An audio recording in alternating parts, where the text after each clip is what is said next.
Nah, assalamualaikum warahmatullahi wabarakatuh ya. Ketemu lagi dengan TV Lebaran, TV-nya orang yang butuh hiburan. Nah, kali ini seperti biasanya kita akan melaksanakan salah satu ekspedisi hiburan dari TV Lebaran, yaitu ekspedisi alam. Ekspedisi ini biasanya kita lakukan di alam terbuka atau alam bebas dengan cara mengunjungi tempat-tempat yang menarik atau tempat-tempat yang bikin terkesan bagi TV Lebaran. Dan kali ini kita akan mengunjungi suatu tempat ini tentu saja sudah familiar ya bagi warga Kulon Progo dan warga Kota Bantul. Karena yang akan kita kunjungi ini adalah Sungai Progo, teman-teman ya. Sungai Progo ini adalah sungai yang membelah antara Kabupaten Kulon Progo dan Kabupaten Bantul. Yang kemarin kita sudah mengekspedisi beberapa sungai di Jogja, yaitu pasca hujan deras sekali ya, yang kira-kira ya sehari semalam itu tidak henti-hentinya ya. Hingga kali ini pun TV Lebaran mempunyai keinginan untuk melihat pula bagaimana kondisi Sungai Progo pasca hujan lebat ya, yang memang akhir-akhir ini hujannya itu tidak henti-hentinya ya. Artinya ya sering sekali ya, entah malam, pagi itu wah menyambung begitu ya.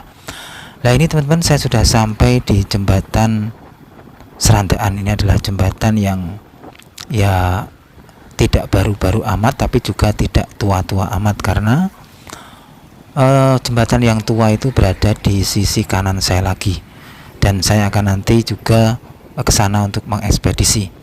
Nah inilah teman-teman, di bawah saya ini adalah kondisi terupdate terkini dari Sungai Progo ya. Kalau kita lihat dari struktur airnya ya, ini airnya menandakan bahwa ini adalah air banjir atau air hujan ya.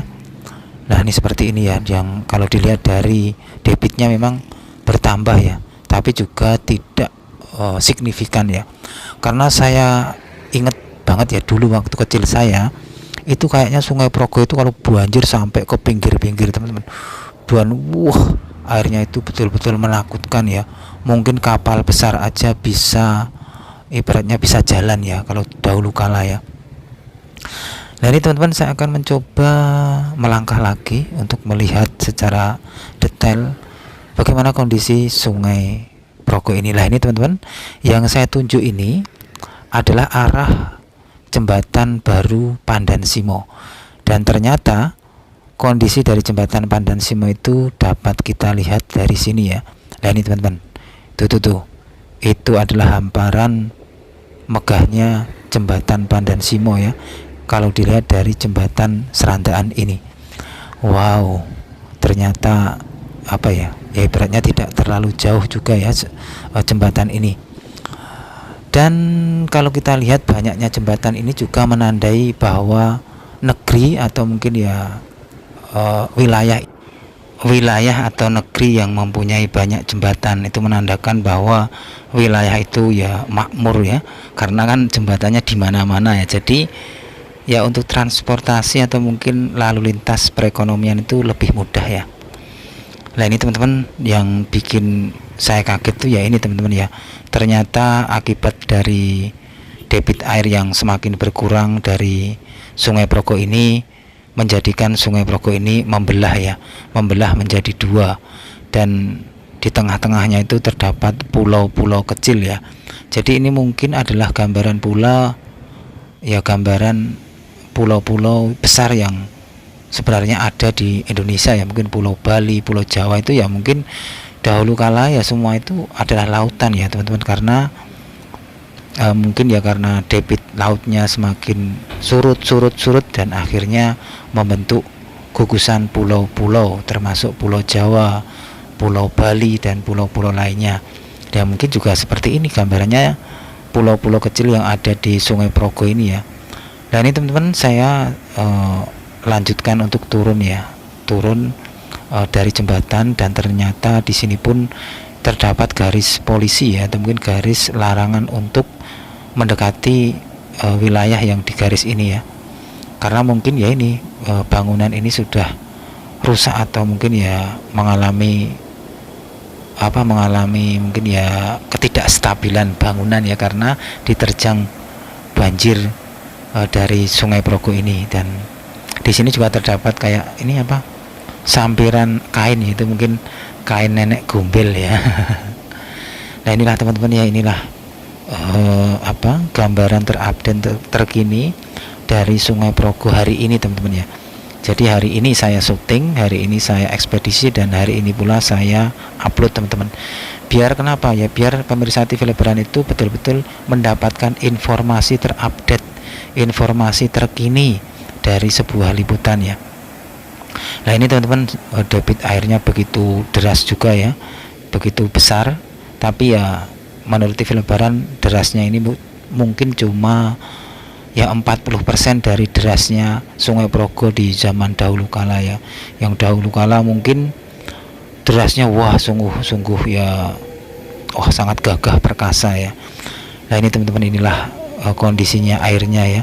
Ini adalah bendungan teman-teman ya. Tapi kita lihat aja teman-teman ya, bangunan bendungannya tadi pinggirnya aja sudah roboh ya, sudah rusak ya.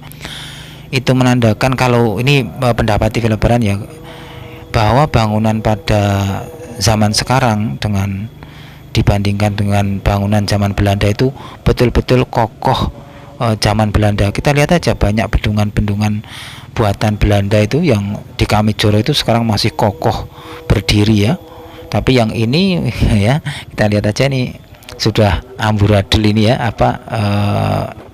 bangunannya terkena dengan air Sungai Progo ya. Tapi ya inilah perkembangan zaman ya, mau di apa lagi ya. Nah ini teman-teman, saya akan turun ya. Kayaknya kita tidak afdol kalau tidak turun ke Sungai Progo dan menyentuh airnya ya. Tapi di sini kita lihat, wah pemandangannya, awan-awannya itu loh teman-teman. Awan-awannya itu indah-indah sekali ya. Sangat hijau putih ya, sangat cerah sekali ya. Meskipun ini adalah musim penghujan. Nah ini teman-teman, ini adalah salah satu bukti bangunan yang ya, bangunan masa kini yang terkena banjir beberapa kali aja udah seperti ini, atau udah ngerumpal seperti ini ya. Inilah bukti bangunan masa kini ya, bangunan sekarang. Jadi kalau TV Lebaran boleh berpendapat ya, kalau zaman dahulu itu bangunan itu betul-betul memperhitungkan kekuatannya. Jadi misalnya ya, bangun benteng ya, itu mungkin sudah diperhitungkan minimal 100 tahun harus kuat gitu ya. Tapi kalau sekarang itu saya lihat ya, yang penting ada turahan fulusnya ya, ada turahan uangnya, tidak peduli itu bangunannya kuat atau tidak ya. Itu pendapat TV Lebaran sih seperti itu ya.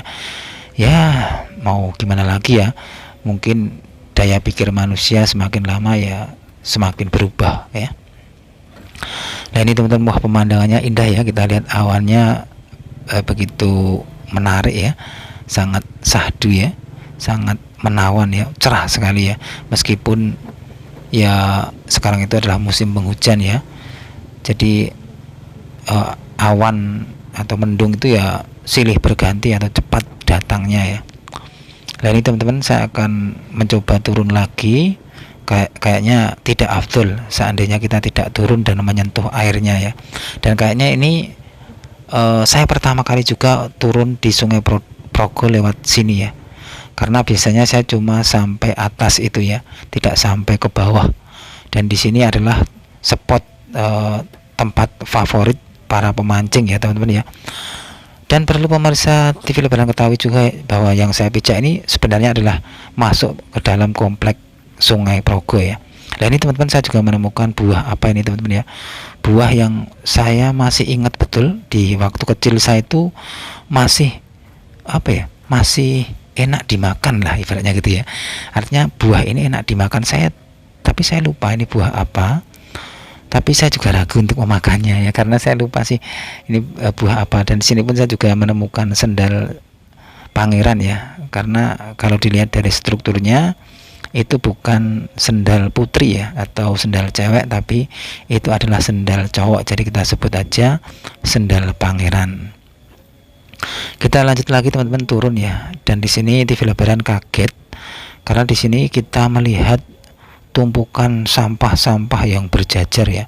Dan sampah ini ternyata dapat kita pijak. Ini berarti ini saking banyaknya sampah. Dan di sini saya pun kaget juga teman-teman ya, kita menemukan sebuah batuan masa lalu, batuan yang ini adalah hasil dari lava gunung purba. Saya lihat ya, ini betul-betul kental sekali. Jadi ini menandakan bahwa pijaran lavanya itu betul-betul mateng ya, tapi kita tidak tahu ini dari mana datangnya ya, gunung apa yang lavanya kok bisa sampai di sini ya. Tapi saya yakin ini adalah lava-lava gunung-gunung yang mungkin berada di pegunungan-pegunungan Kulon Progo yang dahulu kala saya yakin pun pernah ada sebuah gunung aktif yang pernah mungkin ya meledak ya, atau mungkin meletus ya. Kita lanjut lagi teman-teman untuk turun. Inilah hamparan luas tanahnya ya. Sebenarnya tanah yang saya pijak ini atau perkebunan ini sebenarnya adalah termasuk ke dalam daerah aliran sungai. Jadi dahulu kala air sungai itu ya lewat sini teman-teman yang saya pijak ini, tapi karena debit airnya ya sudah turun, pada akhirnya ya menjadi daratan-daratan seperti ini ya, membentuk pulau-pulau kecil di tengah-tengah Sungai Progo. Lah ini teman-teman, ini adalah penampakan damnya atau pengatur airnya, dilihat dari bawah ya, seperti ini teman-teman ya. Ini tapi ya kalau pendapat TV Lebaran ya, memang kalau dilihat malah tidak terlalu terlalu indah kalau saya, karena keoriginalan dari sungai ini sudah mulai hilang dan pudar ya, karena bangunan-bangunan seperti itu ya, dan bangunannya kan banyak yang rusak juga ya, jadi malah mengganggu pandangan gitu ya. Dan ini teman-teman, di depan saya ini saya menemukan sebuah batuan ini betul-betul bernuansa purba ya, tapi saya nggak tahu sih ini tahun berapa, tapi ini yang jelas itu adalah batuan-batuan hasil lava gunung berapi ya. Saya yakin gunungnya ya tidak begitu jauh pula dari Sungai Progo ini, karena kan bagaimanapun juga Sungai Progo ini terbentuk akibat dari geologi alam, perputaran tanah yang ada di perut bumi ya, hingga menimbulkan ya ini sesar-sesar juga sungai-sungai ya. Dan kita kayaknya tidak afdol juga kalau tidak menyentuh batuan ini, karena batuan ini kayak begitu halus ya. Jadi kalau ibaratnya roti itu udah matang sekali ya, atau mungkin batu bata itu udah matang sekali ya, dan membentuk halus sekali ya. Ini kalau digambarkan batuan ini batuan ganteng ya, atau batuan istimewa kalau dilihat dari kekentalan batuannya. Wah, dimanakah empunya atau yang punya batuan ini ya, artinya siapakah gunungnya ya, ibaratnya gini ya, atau gunung manakah yang punya akan lava pijar yang membatu ini ya, kok ada di sini ya. Saya yakin ini betul-betul sangat berubah sekali teman-teman ya, dari struktur, warnanya, dari imajinasi waktunya, itu betul-betul adalah batuan purba masa lalu teman-teman ya. Dan di sini pun saya juga menemukan banyak sendal ya, sendal-sendal Cinderella dan sendal-sendal pangeran, karena bagaimanapun juga sendal-sendal ini adalah suatu ya sejarah pula, karena bagaimanapun juga sendal-sendal ini pernah dipakai oleh empunya atau yang memakainya dahulu kala ya, dan kini menjadi sejarah karena ya tergelincir ya di Sungai Progo ini. Nah ini batuan-batuan Sungai Progo kayak gini teman-teman ya, ini menunjukkan adanya mungkin ya pergolakan tanah di bawah ini ya, kalau dilihat dari patahan-patahan tanahnya ya, kalau dilihat dari strukturnya itu kan kayaknya tanah-tanah purba ya. Dan kita lanjut lagi ya teman-teman ya, karena nanti finish kita itu kita akan sampai ke jembatan yang kuno ya, atau jembatan yang dulu dibuat oleh Belanda. Kalau jembatan yang di atas saya ini adalah jembatan baru teman-teman ya, kayaknya dibangun di era-era pasca kemerdekaan. Padahal jembatan yang aslinya itu adalah jembatan yang dibuat oleh Belanda ya, untuk ya ibaratnya lalu lintas apa namanya itu, gula itu loh, karena kan di Kulon Progo ini terdapat pabrik gula Sewu Galur ya, karena ya untuk mendistribusikan gulanya kan juga memerlukan jalan ya, atau jembatan sebagai transportasinya, atau lewat keretanya itu ya. Nah ini teman-teman, di perjalanan saya berhenti sejenak karena kita melihat kuburan di utara dari jembatan. Kita merenung sebentar ya, karena kita ini orang yang ahli maksiat, jadi kita biar tersadar ya, kita dihadapkan dengan nasihat yang diam saja, yaitu sebuah pemakaman. Karena bagaimanapun juga pemakaman adalah makhluk yang paling rakus di dunia ini. Siapapun akan masuk di sana ya, dari artis, dari orang kaya, dari orang biasa, dari orang ganteng, dari presiden, dari wakil presiden, dari anggota menteri ya, semua akan masuk di sana. Karena ya semua akan kembali ya, karena bagaimanapun juga suatu saat kita akan menjadi torehan sejarah pula bagi generasi berikutnya atau anak cucu kita. Nah inilah teman-teman, ini adalah jembatan yang asli ya, atau jembatan yang dibuat oleh Belanda.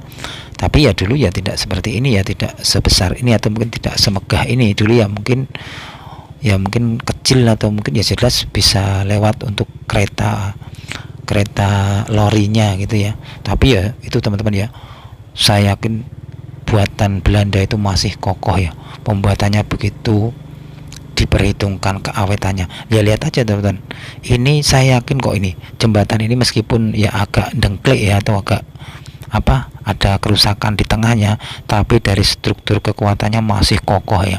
Makanya jembatan ini pun masih pula diperbolehkan untuk lewat transportasi motor ya, atau mungkin ya untuk jalan ya. Tapi tidak diperbolehkan ya kayak kendaraan mobil atau truk ya. Nah ini teman-teman, itu adalah jembatan anak dari yang saya pijak ini, atau jembatan yang pertama. Terus nanti jembatan Pandan Simo itu adalah anak yang kedua ya. Jadi wah, jembatannya itu banyak ya, proyek-proyek jembatan ya. Itu menandakan ya kemakmuran mungkin ya bagi wilayah Jogja ini ya. Karena kan dengan adanya banyak jembatan ya, lalu lintas perekonomian itu juga lebih mudah dan bisa juga membantu majunya perekonomian warganya atau masyarakatnya. Ya itu aja ya teman-teman, laporan dari TV Lebaran kali ini. Jangan lupa like dan subscribe channel ini agar kita bisa belajar bersama, silaturahmi bersama, dan membaca ya iktibar bersama, dan juga mega trust bersama. Nah ini teman-teman, di sini juga ada ini prasasti atau bukan ya, saya nggak tahu juga. Tapi di sini ada tulisan yang menunjukkan ini jembatan dibuat tahun berapa dan oleh siapa. Apa ini prasastinya ya, tapi yang jelas jembatan ini adalah jembatan saksi bisu sebuah peradaban yang pernah ada di kota Kulon Progo dan kota Bantul. Wassalamualaikum warahmatullahi wabarakatuh.